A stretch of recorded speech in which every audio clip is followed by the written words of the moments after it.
et bienvenue sur TV Liberté dans Passé Présent. Au sommaire de cette émission, quelques actualités, une exposition, un invité, Paul Villatou, et des conseils de lecture. Mais avant toute chose, n'oubliez pas de cliquer sur le pouce levé sous la vidéo et de vous abonner à notre chaîne YouTube. Actualité. C'est une énorme bombe datant de la Seconde Guerre mondiale qui a été désamorcée durant les vacances de la Toussaint à Ouistreham dans le Calvados. La bombe a été découverte le 27 septembre dernier en pleine ville, boulevard Maritime. Ce qui est assez exceptionnel, c'est la taille de la bombe. 1,79 m pour 900 kg, dont 500 d'explosifs, et son état de conservation qui inquiétait les démineurs. Comme le précise la préfecture du Calvados, la bombe est munie de 2 systèmes de mise à feu, à l'ogive et au culot, c'est-à-dire à l'avant et à l'arrière. C'est un système certes connu, mais la particularité, c'est qu'elle se trouve dans un sol à la fois dur, humide et salin, ce qui donne une très forte corrosion des systèmes de mise à feu. L'extraction des fusées d'amorçage et des détonateurs s'est avérée fort délicate. Les opérations se sont heureusement bien déroulées, à l'abri d'une enceinte de ballots de paille, et elles ont nécessité l'intervention de 80 militaires et l'évacuation de quelques 600 personnes. Une découverte dans le Val d'Oise, à Bouqueval exactement. Il s'agit d'un cimetière gaulois. Le site avait déjà été repéré dans les années 1970, mais ce n'est que cet été que cette nécropole, attribuée à l'élite gauloise des ans 40 à 30 avant notre ère, a été mise à jour. Les archéologues ont travaillé durant 3 mois sur une surface de près de 2 hectares et ont révélé de précieux vestiges. 16 tombes avec squelettes, 15 incinérations et leurs urnes, ainsi qu'un mobilier d'époque conséquent, mais aussi des armes et des bijoux. Des découvertes inestimables dont s'est réjouie Elisabeth Tribouillard, archéologue du service départemental d'archéologie du Val d'Oise. Pour cette responsable scientifique, l'état des tombes et la présence de multiples corps indiquent que c'était un cimetière réservé à l'élite puisqu'il n'y avait notamment aucun enfant. Les vestiges exhumés vont à présent faire l'objet d'un traitement, en particulier le mobilier métallique, qui doit être restauré. Un rapport de fouilles publié prochainement devrait fournir de plus amples détails sur les Parisis, ce peuple gaulois qui vivait dans l'actuelle région parisienne. Il s'agira notamment de déterminer l'importance de ce site au sein des nécropoles de ce peuple gaulois. Partons maintenant sur les rives du golfe Persique et la mise au jour récente des ruines d'un monastère chrétien du IVe siècle sur l'île d'Al-Siniya, au large des Émirats arabes unis. Cette découverte devrait donner de nouvelles informations sur la vie des chrétiens dans la région, il y a 1400 ans. Il s'agit du 2e monastère de ce genre à avoir été retrouvé dans les Émirats. Selon les chercheurs, les 2 monastères se seraient perdus dans les sables au fil des siècles et les chrétiens, bien sûr, convertis à l'islam. Grâce à la technique de datation par le carbone 14, il a été prouvé que le monastère aurait été utilisé entre 534 et 656. À titre de comparaison, Mahomet est né vers 570 et est mort en 632 après avoir conquis la Mecque dans l'actuelle Arabie saoudite. Selon les plans de ce monastère, les chrétiens priaient dans une seule église. Les chambres semblaient contenir des fonds baptismaux et un four à pain. Une nef a été aussi mise au jour avec un autel servant à la communion. À côté du monastère, un autre bâtiment a été observé avec 4 pièces autour d'une petite cour, peut-être la maison de l'abbé. Un peu plus loin, on trouve des bâtiments qui auraient appartenu à un village pré-islamique. Selon les historiens, les églises se seraient répandues sur la côte du golfe Persique jusqu'à l'actuel Oman. Des églises et monastères semblables ont en effet été retrouvés au Bahreïn, en Irak, en Iran, en Arabie saoudite ou au Koweït. Une exposition maintenant à ne pas rater, les forces spéciales au musée de l'armée, aux Invalides à Paris. Un aura de mystère et de fascination entoure toujours le monde des forces spéciales, ces entités les plus secrètes de nos armées. Programmé à l'occasion du 30e anniversaire de la création du commandement des opérations spéciales, le COS, l'événement propose une immersion inédite au cœur de ces unités d'exception dans l'intimité d'hommes et de femmes pas comme les autres qui œuvrent chaque jour pour la nation dans des conditions extrêmes avec humilité et esprit d'équipe. Bien sûr, aucun secret ne vous sera dévoilé lors de cette visite, mais vous en saurez plus sur l'évolution de l'emploi des forces spéciales. En effet, De la Seconde Guerre mondiale à nos jours, l'exposition revient sur l'histoire, le fonctionnement, les équipements des forces spéciales. Il y a une salle d'ailleurs absolument incroyable regroupant divers objets prêtés par différentes unités imaginées par les géotrouve-tout des forces spéciales ou par des ingénieurs à la pointe de l'innovation. Donc l'emploi de plus en plus important qui est fait aujourd'hui des forces spéciales. La part belle est également faite aux opérateurs qui composent ces unités. L'accent est intelligemment mis sur ces personnalités, leur engagement, leur difficulté à gérer la vie quotidienne, personnelle et celle d'après. Le parcours de visite est ainsi ponctué d'une 60aine d'interviews qui témoignent de leurs expériences de vie peu communes. L'exposition aborde également la question de la représentation des forces spéciales au cinéma qui a largement contribué à fixer leur image dans la culture populaire et à façonner leur mythologie. Une exposition passionnante à ne pas rater donc aux Invalides, et ceci jusqu'au 29 janvier 2023. Notez également la tenue du Salon du Livre d'Histoire à Versailles les 19 et 20 novembre prochains, salon qui accueillera 180 auteurs. Alors bien sûr, il vous faudra faire une sélection parmi ceux-ci, mais vous noterez la présence dans le désordre de Yvan Cadeau, Éric Anceau, Thierry Lantz, Francis Bergeron, Anne-Laure Blanc ou encore Jean-Christian Petit-Fils, Jean-Christophe Buisson, Henri-Christian Giraud, Sylvain Guggenheim, Michel de Gégère, Frédéric Lemoyle, Claude Quetel, Jean-François Saulnon ou encore Guillaume Zeller, tous des historiens de talent dont certains contribuèrent ou contribueront à la revue d'histoire européenne ou que vous avez pu voir invités de passé présent. Une grande place est également donnée à la bande dessinée, ce formidable vecteur de l'histoire, notamment à destination de la jeunesse. Il est maintenant temps de retrouver notre invité, Paul Villatou, avec lequel nous allons parler des parachutistes en Algérie entre 1954 et 1962.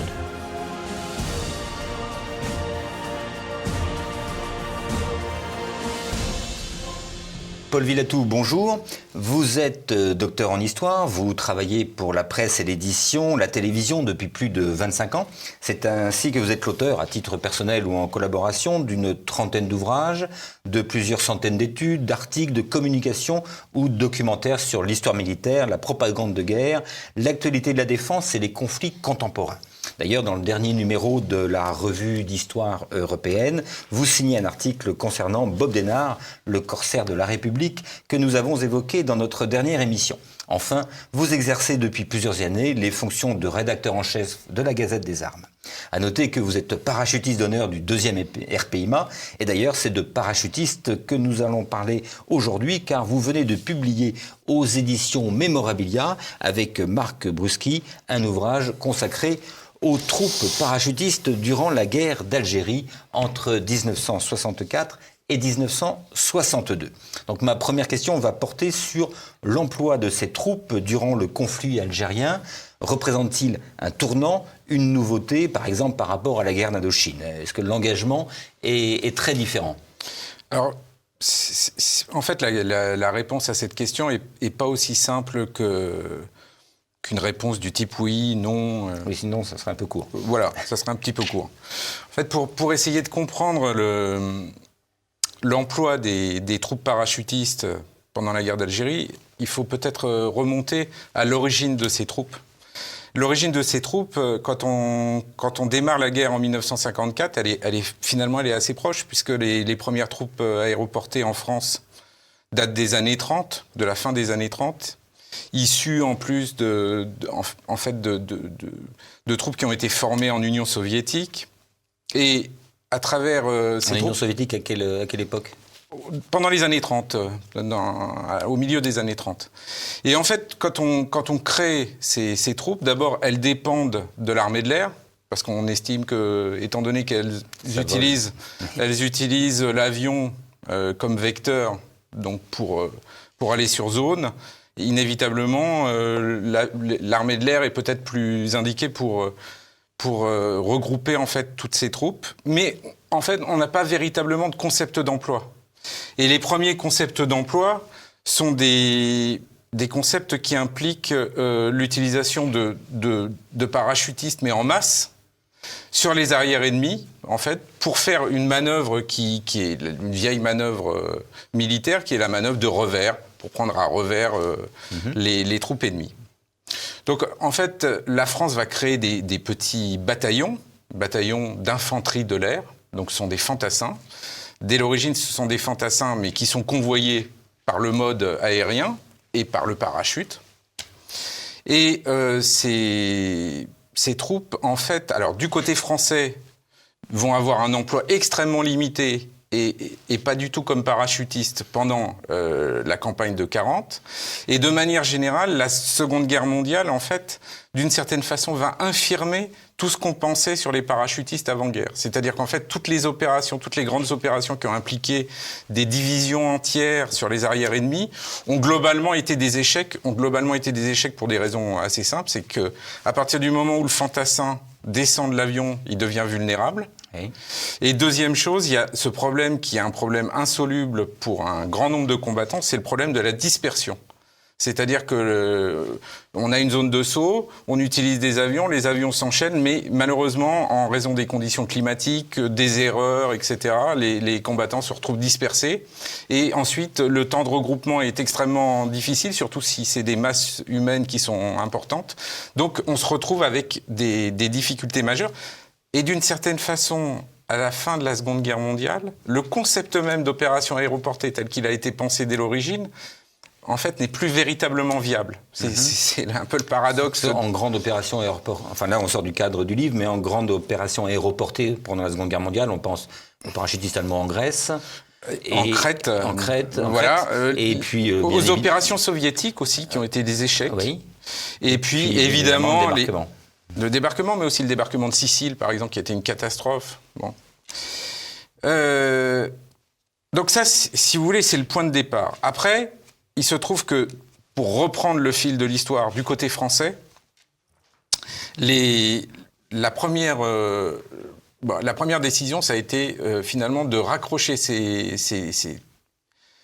troupes à l'armée de terre. Oui. Parce qu'il y avait une sorte de logique, l'avion n'étant qu'un vecteur, mais en fait, c'est l'armée de terre qui regroupait tous les fantassins. Bon. Deuxième chose, il y a un tournant, c'est qu'à partir de 1947, une grande partie de ces troupes passent non seulement dans l'armée de terre, l'année précédente, mais aussi dans ce qu'on appelle les troupes coloniales. Mmh. Et le premier bataillon, ce qu'on va appeler le premier bataillon de bérets rouges, donc est créé en 47 et arrive en Indochine en 47. Alors certes, il va y avoir des opérations aéroportées en Indochine, mais même il va y en avoir un certain nombre. Mais en général, ce sont des opérations, au moins dans un premier temps, jusqu'au début des années 50, c'est des opérations par petits groupes, par des sticks, même des sections, voire des compagnies. De type commando. Exactement. Et en fait, ça va affirmer... Alors, c'est issu d'un héritage qui est l'héritage SAS britannique, du Special Air Service, avec l'idée, en fait, de faire de ces parachutistes des troupes de choc, des troupes d'élite, on dirait, des forces spéciales aujourd'hui, on dirait. Donc ça, c'est la légende des parachutistes qui va s'écrire en Indochine. Oui. À partir du début des années 50, il va y avoir moins d'opérations aéroportées, mais paradoxalement des opérations aéroportées d'un peu plus grande ampleur, au Habin et évidemment Dien Bien Phu. Oui, on pensait, effectivement. Mais là, finalement, ça ne sert qu'à amener sur le théâtre des troupes. Oui, mais c'est un peu le principe de l'opération. On ne peut pas les amener autrement. Voilà. Et ensuite, d'abord, il faut comprendre que on dit bon, la guerre d'Algérie commence en 1954. Très bien. Mais entre la fin de la guerre d'Indochine, le rapatriement des troupes, les derniers bataillons de parachutistes d'Indochine, le dernier, je crois, part en 1956, la préparation pour l'Algérie, tout ça va prendre beaucoup de temps et dépasse largement les critères de séparation nette entre le conflit d'Indochine, le conflit d'Algérie. Et il se trouve qu'il y a deux paramètres, enfin il y a trois paramètres qui vont faire ou deux grands paramètres qui vont faire que les opérations aéroportées ne vont pas être viables en Algérie. Le premier, c'est un paramètre géographique. La configuration géographique de l'Algérie et les vents en Algérie sont plutôt défavorables aux opérations aéroportées. Et deuxième chose, il y a l'irruption de l'hélicoptère dont on pourra parler, mais qui va changer la donne et qui va faire que l'avion, en fait, ne va pas constituer le vecteur le plus intéressant. D'ailleurs, dans ce livre, enfin je dirais plutôt un album, parce qu'il est très, très richement illustré, très belles photos, souvent inédites, issues de collections personnelles. C'est un vrai plaisir à feuilleter. D'ailleurs, d'où viennent toutes ces photos? Parce que alors, c'est l'une des caractéristiques. Vous les avez données, vous les avez achetées? Alors en fait, c'est entre 10 et 15 ans de travail. C'est-à-dire que c'est... Si vous voulez, le problème, pour faire un livre comme ça, c'est que des photos couleurs, ça existe sur l'Algérie. Mais par exemple, vous pouvez tout à fait avoir 200, 300, 400 photos couleurs sur une unité. Le problème pour ce livre, ça a été d'essayer de regrouper des photos couleurs qui, en fait, puissent concerner tous les parachutistes. Donc, aussi bien les unités, donc avoir une variété dans les parachutistes coloniaux, parachutistes métropolitains, légionnaires parachutistes, parachutistes transmetteurs, parachutistes du génie, parachutistes de l'armée de l'air. Il fallait une grande variété. Exactement, pour montrer la réalité parachutistes des services spéciaux. Et donc ça, si vous voulez, c'est au fil, en fait, de nos recherches, donc aussi bien Marc Bruschi que moi-même, au fil de nos recherches. C'est vrai que moi, chaque fois que je vais interviewer un ancien, qu'il soit parachutiste ou non, mais je me déplace avec mon scanner, y compris je prends l'avion avec mon scanner, et quand j'arrive chez l'ancien que j'interviewe, en même temps, parallèlement à l'interview, je lui demande s'il a des photos, des diapos, et en général, je scannais toutes ces diapos, ces photos, etc. Okay. Et je pense que Marc faisait exactement la même chose. C'est formidable, en plus vous avez la source vraiment, il vous donne les légendes. Exactement. Et donc, en fait, c'est un recueil de 10, 15 ans, 20 ans même de photos. Et au fil du temps, on s'est aperçu avec Marc qu'on avait qu'on avait la matière pour faire quelque chose qui a été à la mode ces derniers temps, c'est-à-dire cette idée d'essayer de traiter les conflits du passé depuis la Première Guerre mondiale sous une forme colorisée. Oui. Sauf que là, c'est de la vraie, c'est de la vraie photo couleur. Ton des années il y a 3 photos 60, qui ont été colorisées, mais voilà, je vous laisse deviner. Alors, donc il y a une chose qui me frappe en regardant ces photos, on ne voit jamais, très rarement, les paras sauter. On a l'impression qu'ils ont plus passé la guerre en camion ou à marcher dans le Djebel.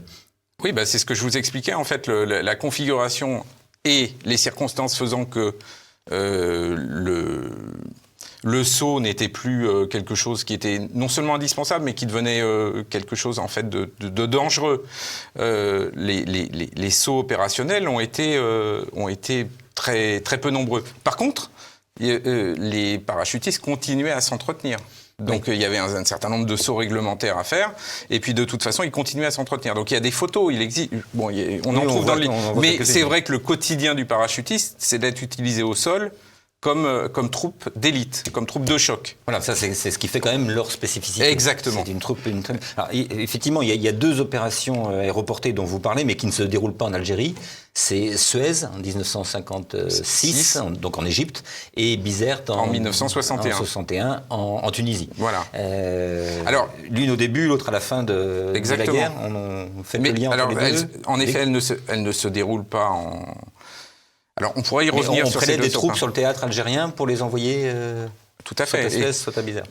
Mais en fait, elles sont liées au conflit algérien. C'est-à-dire que la première, le but avoué et inavoué, c'est d'essayer de couper le FLN de son principal fournisseur et de son principal propagandiste à l'extérieur, c'est-à-dire l'Égypte, même s'il y a d'autres buts de guerre, etc. Et puis Bizerte. Alors Bizerte, c'est pareil, parce que Bizerte, ça s'inscrit dans un moment où il y a le processus de désaccord d'Évian, et le général de Gaulle ne veut pas perdre la face sur un autre théâtre, si je puis dire, ou sur un autre élément. Il y a cette base stratégique de Bizerte qui est restée un peu le seul pôle français en Tunisie. Quelle est la situation de la Tunisie par rapport à la France à cette époque? La Tunisie est un État indépendant, mais il y a toujours ce Bizerte qui reste... un point d'appui français, puisqu'on a gardé Bizerte pour un certain nombre d'années. Et en fait, le blocus est organisé par les troupes de Bourguiba, et par les civils d'ailleurs, l'utilisation des civils. Bon.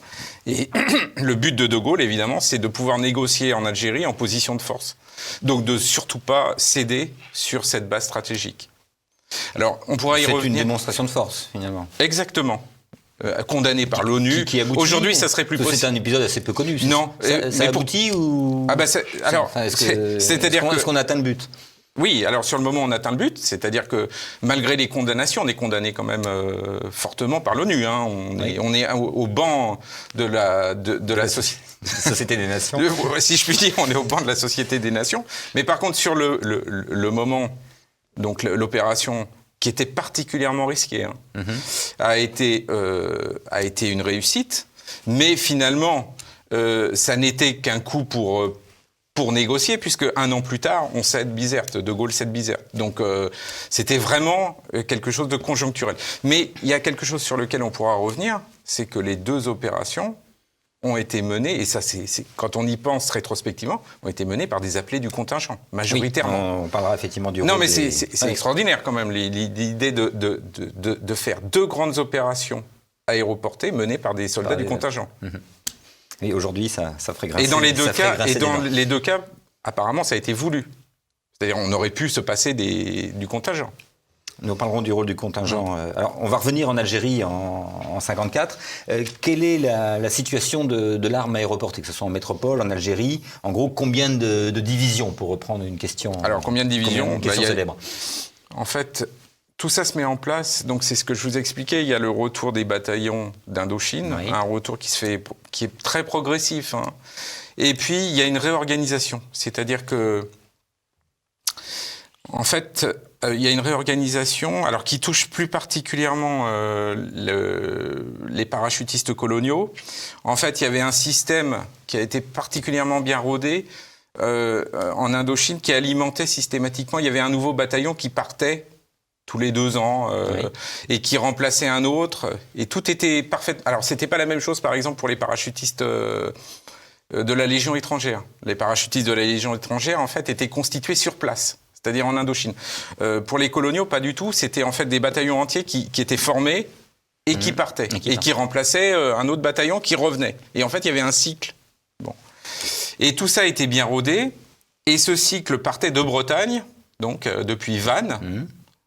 Et en fait, ce qui s'est passé, c'est que tout ce qui constituait le cœur du monde parachutiste colonial est parti de Bretagne et a été centré sur le sud-ouest. Pourquoi le sud-ouest? Parce qu'il y avait Mont-de-Marsan, il y avait Suez, il y avait Pau, donc pour le saut, et enfin il y avait Bayonne, donc pour la formation, etc. Donc tout ça, c'est recentré sur le sud-ouest. Et donc dans ce processus de constitution d'une force aéroportée en Algérie, on a commencé par quelque chose de modeste à travers ce qu'on a appelé les blizzards, qui sont en fait à peu de choses près, c'est comme le Guépard d'aujourd'hui, c'est-à-dire un système d'urgence. On envoie des hommes en urgence, des troupes d'élite en urgence, etc. sur place. Donc ça, c'est à partir de novembre 54, donc au moment où se développe l'insurrection.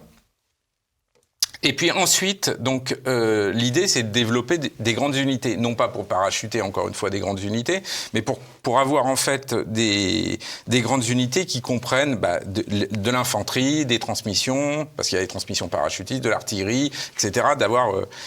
Et donc il y a 2 grandes unités qui se développent, la 10e division parachutiste, qui est évidemment très connue, puisque c'était la division qui est intervenue notamment au moment de la bataille d'Alger, sous les ordres de Massu, et puis la 25e division parachutiste. Et puis à côté, il y avait aussi d'autres parachutistes. Oui, il y a des divisions, vous consacrez un chapitre aux unités non divisionnées. Non divisionnées. C'est pas facile à dire. En fait, sont les unités. En quoi elles consistent? Donc, ce sont les unités qui ne sont pas dans les divisions. Ok. D'accord.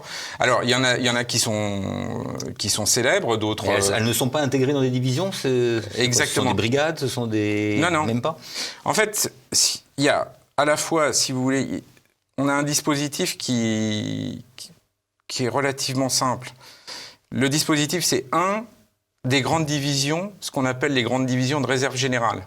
C'est-à-dire qu'elles sont à la main du commandant en chef en Algérie. Chaque fois qu'il a besoin, il actionne des unités de sa division pour aller, par exemple, s'il faut intervenir dans les Aurès, on fait intervenir. S'il faut intervenir à Philippeville, on fait intervenir, etc.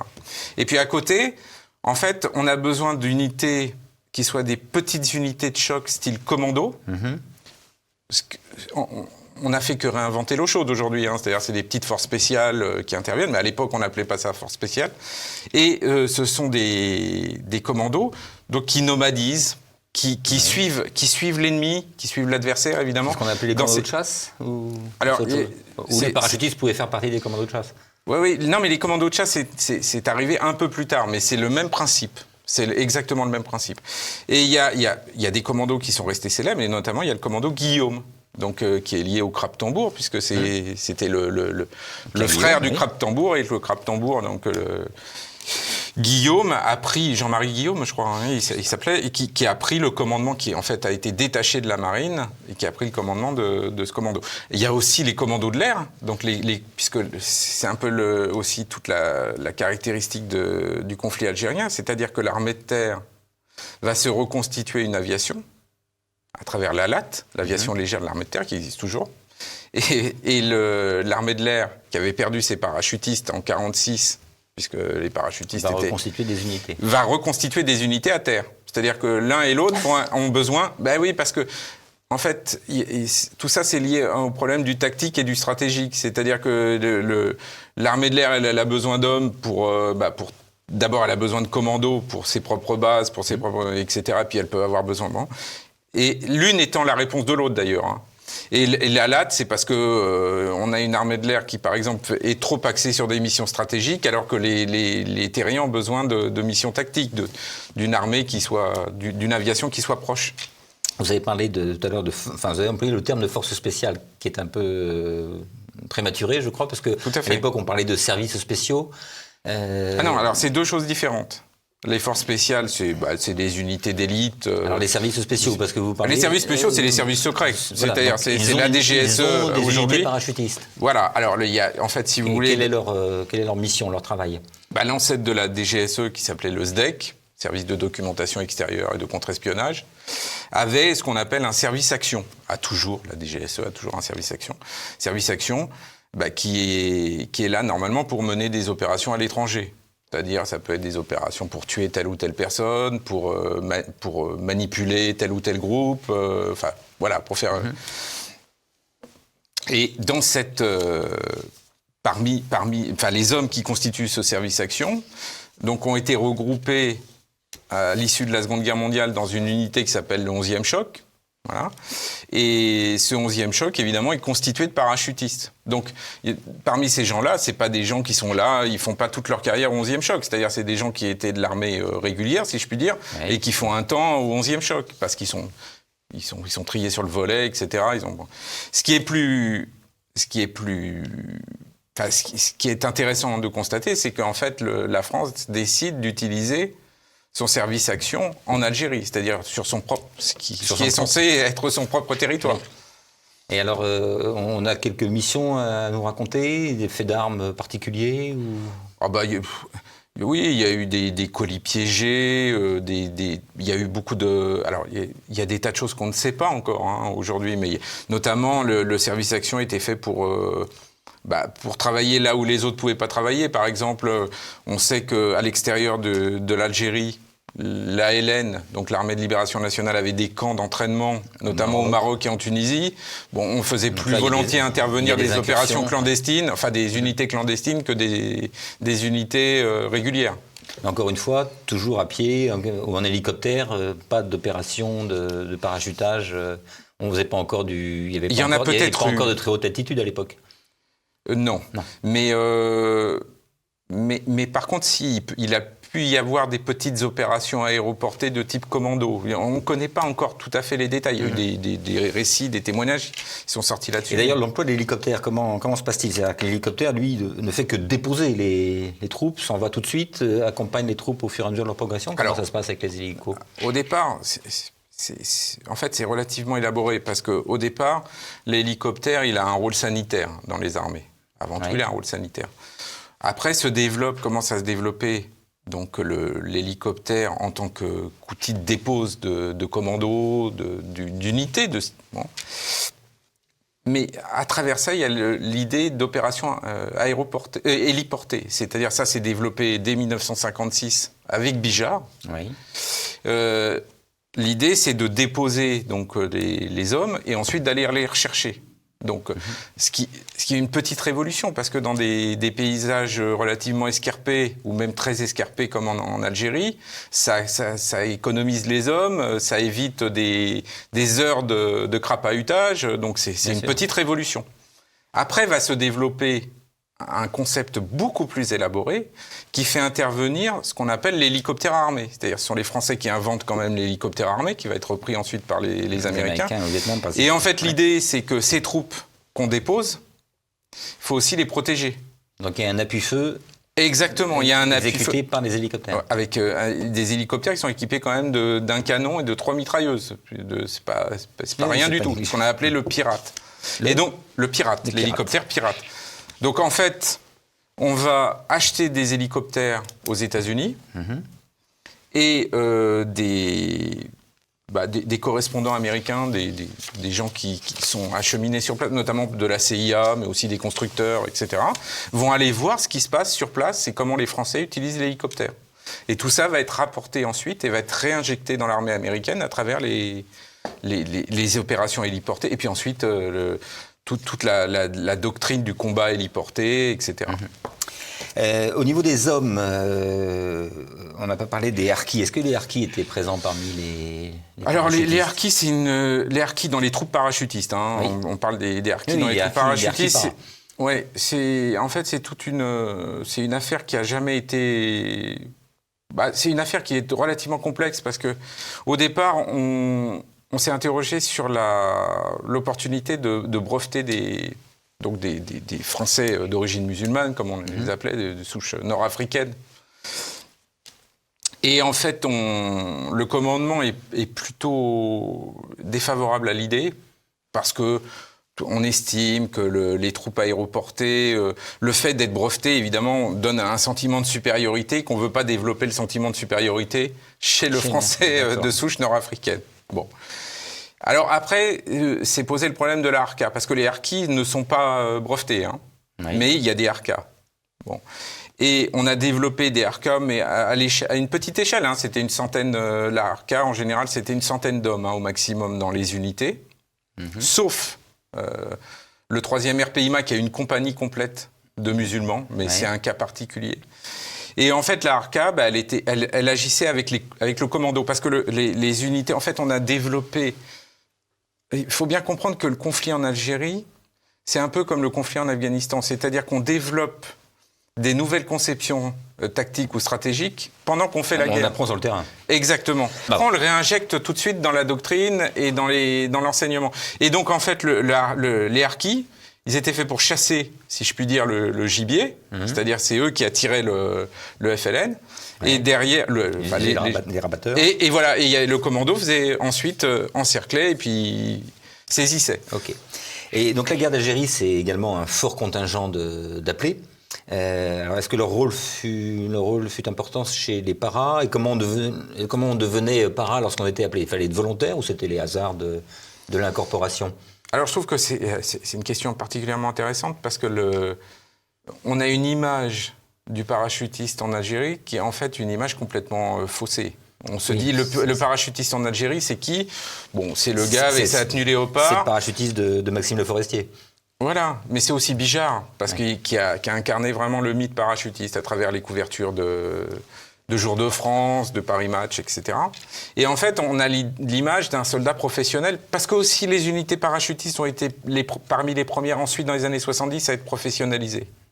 Mais en fait, on a une idée complètement fausse, c'est-à-dire que la majorité des parachutistes en Algérie, ce sont des appelés. La majorité. La majorité. Alors, en fait, pour devenir parachutiste, bien sûr, il fallait être volontaire. On ne devenait pas parachutiste au hasard. Et la plupart des gens qui devenaient, des jeunes gens qui devenaient parachutistes, en fait, alors peut-être pas la plupart, mais une bonne partie avaient fait ce qu'on appelle, avaient passé un brevet pré-militaire. C'est-à-dire qu'ils avaient fait 4 sauts. Ce qu'on appelait la préparation militaire. Le pré-militaire, on appelait ça, hein, vraiment une préparation pré-militaire avec 4 sauts. 4 sauts qui donnaient droit d'ailleurs à un brevet, le brevet pré-militaire. Et ceux qui étaient d'ailleurs détectés comme les plus malins, on les orientait fortement vers officiers de réserve, donc vers des officiers. Donc, parce qu'il y a eu beaucoup d'officiers aussi du contingent, il ne faut pas oublier, ce n'est pas seulement de l'homme de troupe. Et en fait, on se retrouve avec des unités donc, qui sont majoritairement constituées d'appelés et d'autres qui sont constituées majoritairement d'engagés, avec une petite proportion d'appelés. Mais par exemple, il y a des unités, 14e RCP, le 9e RCP, 2e RPIMA, tout ça, c'est des unités qui comprennent 80% d'appelés, qui sont encadrés par des sous-officiers et des officiers qui, pour la plupart, donc, viennent on fait l'Indochine, et d'autres qui sont en fait des appelés eux-mêmes. Bien. Alors quand on pense para en Algérie, on pense forcément au putsch aussi, hein, au deuxième rep, chantant non rien de rien, Au premier rep. Au premier rep, pardon. Oh là là. Au premier rep. Alors, est-ce que les parachutistes, en ce qui concerne le putsch, est-ce que les parachutistes ont été plus présents que les autres, oui, parce autres troupes? Pourquoi? Ça tenait au chef? Ça tenait au fait d'appartenir à une troupe d'élite? Les parachutistes, les troupes, ce qu'on appelle les troupes d'élite pendant la guerre d'Algérie, ça représente moins de 10% de l'ensemble des troupes, c'est-à-dire peut-être 7-8%. Voilà. Ça n'empêche que ce sont elles qui sont là pour tous les vrais coups durs, les vrais... Bon.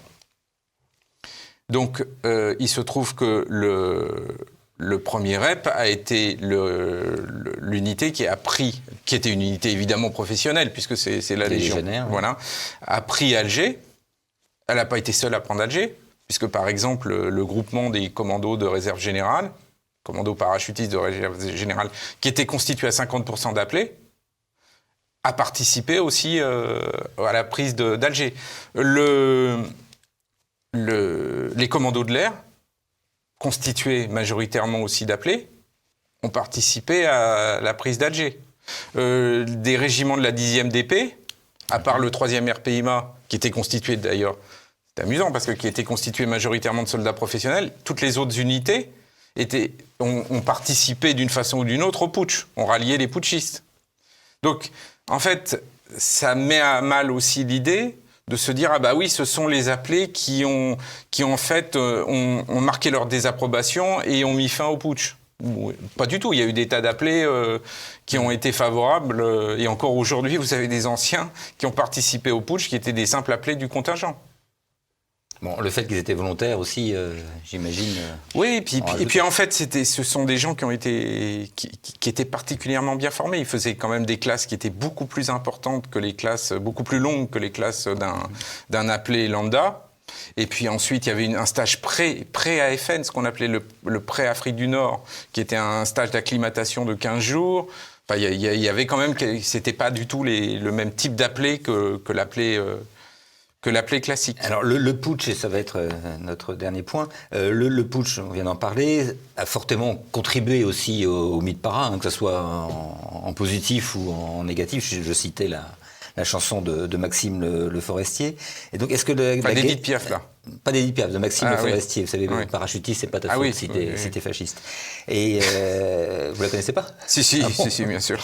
Est-ce que la guerre d'Algérie, d'ailleurs vous consacrez un chapitre sur la symbolique du para, est-ce que la guerre d'Algérie a vraiment forgé cette symbolique du para, ce mythe, voire la légende du parachutisme? Est-ce que c'est un élément fondateur et en quoi consiste ce mythe para? Est-ce qu'il s'exprime à travers des actions d'éclat, mais aussi à travers quelques grandes gueules, si je puis dire, des grandes figures de ces unités parachutistes? Alors, en fait, ça dépend auprès de quel public on s'adresse. Un public on va dire le nôtre. Les téléspectateurs de TV Liberté. Ça fait beaucoup. Soit on s'adresse à des publics qui sont avertis, etc., pour lesquels l'Indochine a été vraiment le creuset du mythe parachutiste, de l'épopée parachutiste, etc. Après, pour la mémoire collective, la mémoire populaire, etc., c'est vrai que le parachutiste, et notamment ce qu'on appelle la tenue léopard, faussement d'ailleurs, mais la tenue camouflée. C'est pas la peau de saucisson, c'est autre chose, la peau de saucisson. Ah non, la peau de saucisson, c'était quelque chose qui était lié à... Oui, qui était c'était lié à l'Angleterre. Hein. D'accord. Et donc, en fait, c'est comment dire ? Il y a le problème, il n'y a pas que le putsch, il y a l'affaire de la bataille d'Alger, qui a beaucoup joué avec les paras dans les rues, etc., qui demandent la torture, le problème de la torture, etc. Donc ça a joué de manière évidemment négative, et d'ailleurs à tel point que c'est amusant de le remarquer, mais la tenue camouflée a été interdite sitôt la guerre d'Algérie, sauf en Outre-mer. C'est-à-dire, on a considéré qu'Outre-mer, ça pouvait passer jusqu'au début des années 80, quand même. C'est extraordinaire. C'est-à-dire, la tenue de la guerre d'Algérie, grosso modo, hein, on l'avait un peu modifié, mais c'était le même camouflage, a tenu jusqu'au début des années 80, Outre-mer. Par contre, Outre-mer est d'ailleurs en Afrique aussi. Enfin, quand je dis Outre-mer, c'était les départements d'Outre-mer, mais aussi en Afrique. Kolwezi, par exemple, il y en a un certain nombre qui ont voilà. Mais elle a été interdite immédiatement en métropole. Pourquoi ? Parce que dans l'imaginaire collectif, voilà, tout de suite, ça a été le problème de la tenue, de la bataille d'Alger, peut-être du putsch. Mais je pense que la bataille d'Alger était plus fort que le putsch. Hein. Le putsch, il a été très peu ressenti, je pense, en métropole, à part dans certains milieux, mais voilà. Donc ça. Mais par contre, d'un point de vue positif, bien sûr, l'épopée des parachutistes en Algérie, c'est quelque chose qui participe encore du mythe. Alors, il y a le béret rouge, même s'il a été généralisé en Algérie. Et puis, il y a les deux grandes opérations, Suez et Bizerte, qui en fait ont constitué presque les deux premières OPEX, de ce qu'on appellera plus tard les OPEX dans l'armée française. Donc tout ça a participé évidemment à la création du mythe parachutiste. Et puis il y a des grandes gueules. Alors il y a les grandes gueules, il y a grandes figures. Donc voilà, Bijard. Il y a Bijard. Bijard, il a énormément fait pour la geste parachutiste. C'est-à-dire c'est quand même lui il avait une conception de la communication qui était révolutionnaire pour l'époque. Enfin, cette idée de se faire suivre par un photographe personnel, de faire des couvertures de Paris Match, c'est extraordinaire. C'est un génie de la communication. Et après, il y avait d'autres figures qui ont été beaucoup plus moins connues, beaucoup plus moins discrètes, gradées. Non, pas forcément, mais plus discrètes. Par exemple, Château-Jobert, qui était un peu son équivalent dans une autre unité, parce que en fait, il y avait aussi, on n'en a pas parlé, mais il y avait une émulation entre les unités. C'était à celui qui avait le meilleur bilan, qui récupérait le plus d'armes, etc. Et donc, Château-Jobert, beaucoup plus discret, mais qui était une figure aussi très importante. Après, il y a eu des grandes figures chez les parachutistes de la Légion, notamment le colonel Jean-Pierre, donc qui est mort en 57 dans son hélicoptère, qui a été abattu. Bref, vraiment, ça a été le début d'un grand mouvement, à la fois d'un point de vue négatif, parce que c'est vrai qu'ensuite la société des années 60, enfin de la fin des années 60, début des années 70, c'est inscrite évidemment, c'était la figure défavorable de l'armée, c'est-à-dire dès qu'on parlait de l'armée française, on pensait à Bijard, qui était devenu en plus secrétaire d'État, etc. Et donc il y avait le contre-exemple qui était vraiment le parachutiste. Et puis d'un autre côté, la figure aussi tutélaire du parachutiste, c'est-à-dire c'est une double figure le parachutiste, c'est à la fois celui qui a eu le courage de sauter. Donc qui a ce qu'on appelle la plaque à vélo, le brevet. Mais c'est aussi une armée qui est profondément imprégnée de valeurs, j'allais dire, démocratiques. C'est-à-dire que quand vous sautez de l'avion, il n'y a plus de grade, il n'y a plus rien. C'est-à-dire vous avez la même colonel ou caporal. C'est exactement la même chose. Et le saut est le même. Oui, ça c'est important. Oui, c'est capital. On est tous au même. Et ça, on y pense. Évidemment, quand on est du côté défavorable, on n'y pense pas du tout. Ça n'existe pas. On n'imagine même pas. Alors que il y a un côté. Quand vous rencontrez les parachutistes et notamment ceux qui nous ont confié leurs souvenirs, il y a un côté très émouvant, quoi. C'est quelque chose d'extraordinaire. Pour eux, ça a été l'aventure de leur vie. Oui. Ça a été l'aventure de leur vie. Donc je renvoie, Paul Villateau, merci. Je renvoie à votre livre Parachutiste en Algérie, La guerre en couleurs. Effectivement, il est illustré de nombreuses photos couleurs. Il y en aura en incrustation, vous les avez vus. Paru aux éditions Memorabilia. Merci beaucoup. Merci.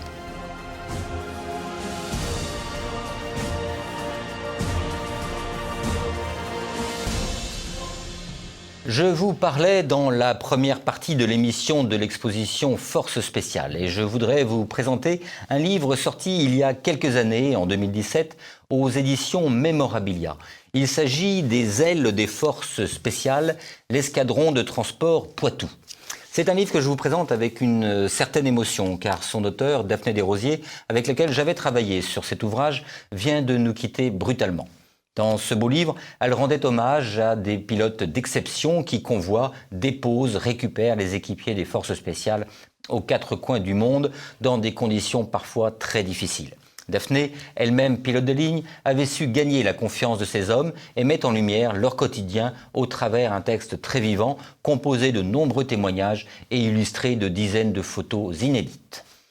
Un autre livre avant de retrouver Christopher Lane et sa petite histoire, La guerre de 100 ans par Amable Sablon du Corail aux éditions Passé Composé. Cet historien, conservateur général du patrimoine, est un éminent médiéviste. Sa biographie de Louis XI, tout comme son 1515 Marignan, avait été saluée par la critique. Vous le savez, en 1337, le roi d'Angleterre, Édouard III, fils d'Isabelle de France, revendique la couronne de France. Cette date marque le début de l'affrontement franco-anglais qui, grosso modo, court jusqu'en 1453. La thèse de l'auteur est la suivante. Les Valois ont réussi à supplanter les Plantagenets, qui pourtant avaient initialement remporté une série de victoires militaires, parce qu'ils ont su concevoir et mettre en œuvre une stratégie globale, politique fiscale, économique, diplomatique et militaire, et employer au mieux des ressources limitées. Ce conflit fixe les traits majeurs que la monarchie conservera jusqu'à la Révolution et permet d'affirmer l'identité française. Le royaume est unifié et les grands féodaux mis au pas. L'auteur propose également de nouvelles pistes de réflexion, relativise l'importance des innovations militaires dans la victoire et abat des légendes tenaces, comme celles forgées par les historiens républicains sous la Troisième République, de l'indiscipline de la noblesse qui aurait entraîné les défaites d'Azincourt, de Crécy ou de Poitiers. On ne peut qu'apprécier, en lisant ce livre, le style et l'immense érudition dont nous fait bénéficier Sablon du Corail dans cette somme magistrale. Nous retrouvons maintenant Christopher Lane et sa petite histoire. À bientôt.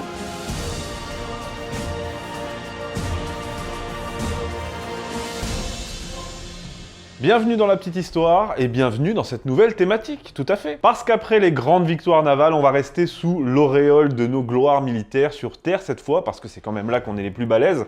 On va parler de nos plus grands chefs de guerre. Et comme d'habitude, j'ai dû en choisir 4, donc la liste est loin d'être exhaustive et c'est pas non plus un top 4, puisque de toute façon, si ça avait été le cas, j'aurais mis 4 fois Napoléon. J'ai donc dû en choisir 4 et essayer de les prendre dans des périodes différentes de l'histoire de France. Alors commençons avec la guerre de 100 ans et avec le grand Bertrand du Guesclin. J'avais déjà parlé de du Guesclin sur TVL, mais c'était il y a 6 ans, donc il y a prescription. La vidéo n'est plus dispo sur YouTube depuis, et je ne pouvais pas passer à côté de ce grand personnage pour cette thématique. Ça va peut-être pas plaire aux Bretons, mais bon, depuis quand se soucie-t-on des Bretons dans cette émission? Ça va, je plaisante, je vous ai fait un épisode sur Anne de Bretagne il y a pas longtemps en plus, puis vous l'avez même pas vu. Alors revenons ensemble sur celui qu'on surnommait le Dogue Noir de Brocéliande, ce chevalier breton qui fut l'épée de Charles V dans la Reconquête face aux Anglais, le grand vainqueur de Cocherel, la légende Bertrand du Guesclin.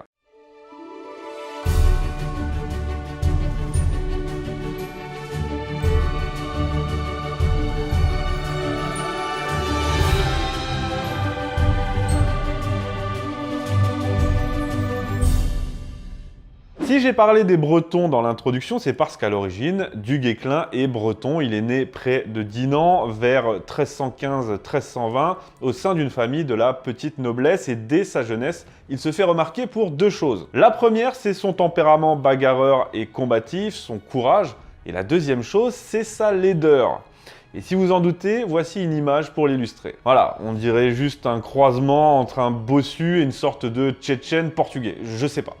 Ça ne va pas l'empêcher de passer à côté de son destin, celui des armes. Il fait d'ailleurs ses premières armes en tournoi, c'est comme ça qu'il se fait connaître. et en 1355, il est recruté en tant que mercenaire dans le cadre de la guerre de succession de Bretagne. Il est recruté par Charles de Blois, c'est-à-dire le candidat soutenu par le roi de France dans cette succession, et toute sa vie, il sera du côté du royaume de France, sans pour autant oublier la Bretagne, mais disons qu'en gros, c'est ce qui fait débat sur son cas. Il combat donc le parti du roi d'Angleterre et des Anglais, à qui d'ailleurs il enlève Rennes en 1356, et la même année, il montre déjà sa capacité à user de ruse pour remporter la victoire, puisqu'il prend également le château du Fougeray avec ses hommes déguisés en bûcherons. Ils sont très cons aussi, ces Anglais. L'année suivante, il est fait chevalier et passe directement au service du roi de France, quand bien même Jean II le Bon est retenu prisonnier en Angleterre. Il reste fidèle au dauphin, le futur Charles V.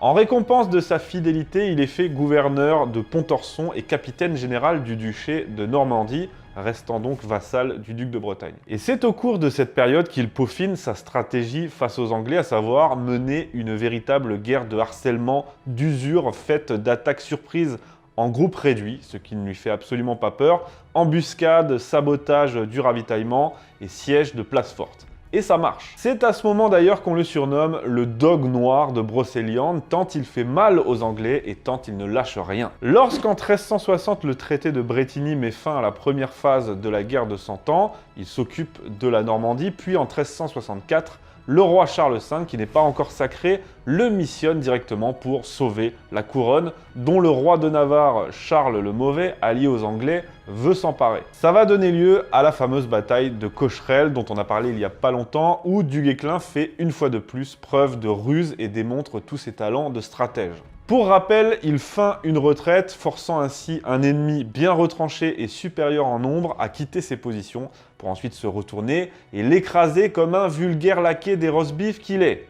Oui, je me suis un peu emporté sur la fin. C'est la première victoire française depuis un bon moment, et ça fait du bien, une victoire cruciale. Et pour récompenser son fidèle chevalier, Charles V offre à Bertrand du Guesclin le comté de Longueville. Il participe ensuite à la bataille d'Auray dans le cadre de la guerre de succession de Bretagne. Au cours de cette bataille, le candidat du roi de France, Charles de Blois, est tué et Bertrand du Guesclin est fait prisonnier. Sa rançon est fixée à 100 000 livres, soit 40 000 florins, ce qui est énorme, mais preuve de son importance, Charles V ne rechigne pas une seconde à payer. Puis en 1365, une autre mission est confiée au Dog Noir de Brocéliande, celle de prendre le commandement des grandes compagnies pour intervenir dans la guerre de Castille de l'autre côté des Pyrénées. Les grandes compagnies, pour rappel, c'est des bandes de mercenaires qui, depuis la signature de la paix de Bretigny, n'avaient plus vraiment de raison d'être, plus vraiment d'occupation, et donc se mettaient à ravager les campagnes. C'était devenu un fléau, c'était devenu des brigands, il était donc question de les employer à autre chose, et donc la guerre en Castille était toute trouvée. Là aussi, comme en Bretagne, cette guerre oppose deux prétendants à la couronne, Henri de Trastamare, soutenu par la France, et Pierre Ier le Cruel, soutenu par les Anglais. Le Cruel, forcément, c'est l'homme des roast-beef. Il y a des choses qui ne s'inventent pas, je suis désolé. En Castille, Du Guesclin affronte son ennemi juré, le Prince Noir, fils du roi d'Angleterre, mais à la bataille de Navarette en 1367, il est à nouveau capturé, et cette fois, classe ultime, il fixe lui-même le prix de sa rançon, 60 000 florins. Tranquille. Et comme la dernière fois, Charles V paye, évidemment. Mais Du Guesclin prendra sa revanche en remportant la victoire de Montiel. Pierre Ier le Cruel y sera capturé puis tué, permettant à Henri de Trastamare de coiffer la couronne pour le plus grand bonheur du roi de France. De retour en France, triomphalement, Du Guesclin est fait connétable par Charles V en 1370. Il est alors à l'apogée de sa carrière, craint et respecté partout, il incarne le modèle du chevalier français. Lorsque la guerre reprend, il poursuit pendant 10 ans sa stratégie victorieuse face aux Anglais en évitant les batailles rangées, en menant des coups de force et surtout en utilisant intelligemment l'artillerie naissante. À ce moment-là, il devient un véritable cauchemar pour les Anglais. Partout, il les chasse du continent, en Normandie, en Guyenne ou encore en Poitou, leur enlevant toutes leurs possessions. C'est véritablement l'homme de la reconquête et c'est en 1380, au terme de cette vie épique, qu'il tombe malade et alors qu'il est en guerre contre les grandes compagnies, cette fois, il meurt au cours du siège de Châteauneuf de Randon le 13 juillet 1380. Une vie de combat pour une mort de maladie certes, mais au combat. D'ailleurs, lorsque le gouverneur de la place se rend, il dépose les clés de sa forteresse sur le cercueil du brave chevalier. Très affecté par la mort de son fidèle et irremplaçable du Guesclin, Charles V, qui ne va pas tarder d'ailleurs à le suivre dans la mort, le fait inhumer en la basilique royale de Saint-Denis. Quel immense honneur pour celui qui toute sa vie aura servi la couronne et le roi. Alors c'est son squelette qui se trouve à Saint-Denis, mais sachez que du Guesclin présente la particularité d'avoir 4 sépultures, l'une à Saint-Denis, donc son cœur est à Dinan, mais aussi 2 autres au Puy-en-Velay et à Montferrand. Comme quoi, même quand on est moche, on peut accomplir de grandes choses. Pour moi, c'est la morale de l'histoire et je dis ça pour ceux qui me regardent, je sais que vous êtes nombreux. Il restera, comme je l'ai dit, un modèle pour la chevalerie française, un modèle non pas de mode, ça on l'a bien compris, mais de bravoure, de fidélité, d'intelligence. Il aura été l'épée de Charles V dans cette reconquête du royaume face à tous les ennemis de la couronne, mais particulièrement les Anglais. Merci à tous, j'espère que l'épisode vous a plu. On se retrouve la semaine prochaine pour le 2e épisode de cette thématique sur les grands chefs de guerre de l'histoire de France. Et d'ailleurs, n'hésitez pas à utiliser le hashtag #JeSuisMoche en solidarité avec du Guesclin. Merci.